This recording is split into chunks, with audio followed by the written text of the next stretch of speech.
Joining us now, the president and the CEO of Planned Parenthood Action Fund and Planned Parenthood Federation of America, Alexis McGill Johnson. Also with us, co-founder and CEO of All In Together, the great Lauren Leader. Thank you both very much for being with me. Alexis, what is Planned Parenthood trying to do to get the word out about exactly what the vice president was talking about, the services that Planned Parenthood brings to the table, but also that abortion is health care. Abortion is equal to health care, to saving lives. Look, I mean, clearly we know now Planned Parenthood Action Fund just concluded a recent analysis of the impact of the Dobbs decision today. And we know now that 43% of women are living in states with abortion bans. That is 28 million women are living in states, and more gender expansive folks, and more than half of black women.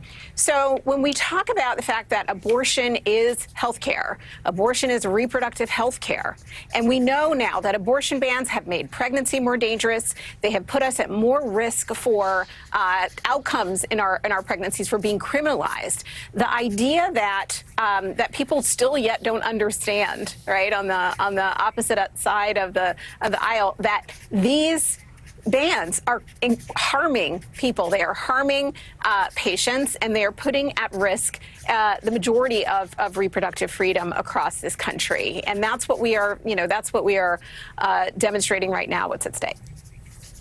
So, Lauren, I just wonder how important you think it is to use wording that is authentic to the problem at hand. Since Roe was overturned, there are women who can't get the health care that they need. Abortion is not a bad word.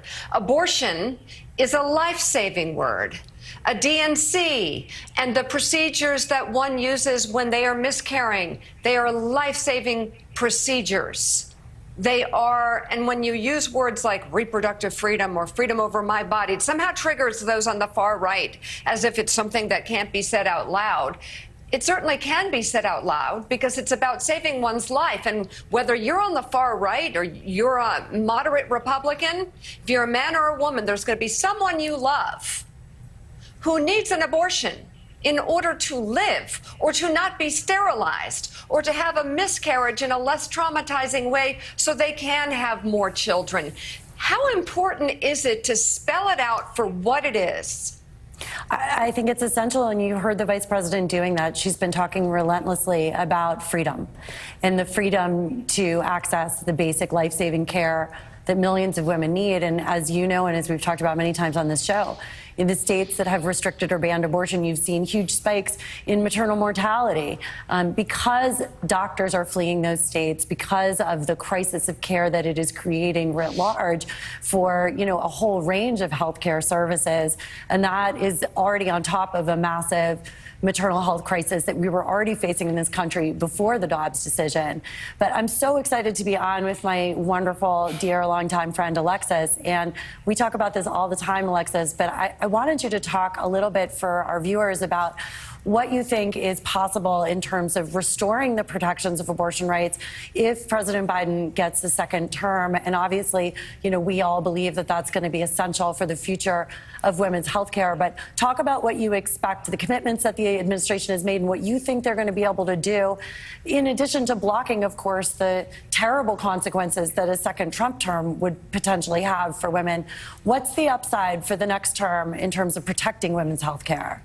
Yeah, absolutely, Lauren. And it's so great to see you almost in real life. I mean, look, we know what a Donald Trump administration would bring us, right? We know that he bragged about the Dobbs decision. He bragged about putting the justices on who would overturn our reproductive freedoms. And essentially what he was saying is that he believed that states should decide. He believed that states should decide who is free and who is equal, right? And we now are living in that reality that, I talked about, the 43% of us who are living in those states who no longer have free and equal rights.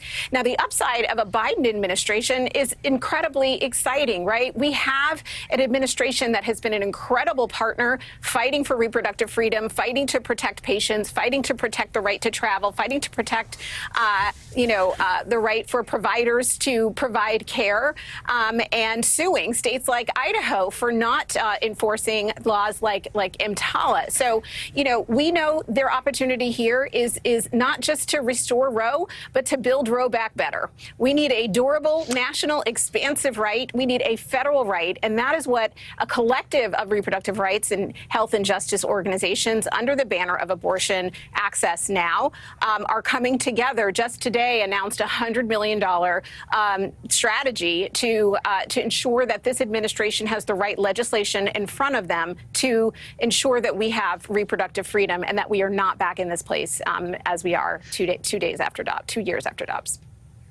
Yep. President of Planned Parenthood, Alexis McGill Johnson, thank you. And Lauren, we're going to be talking about this all week in the lead up to the debate. We need to have you back, co-founder and CEO of All In Together. Lauren Leader, thank you as well.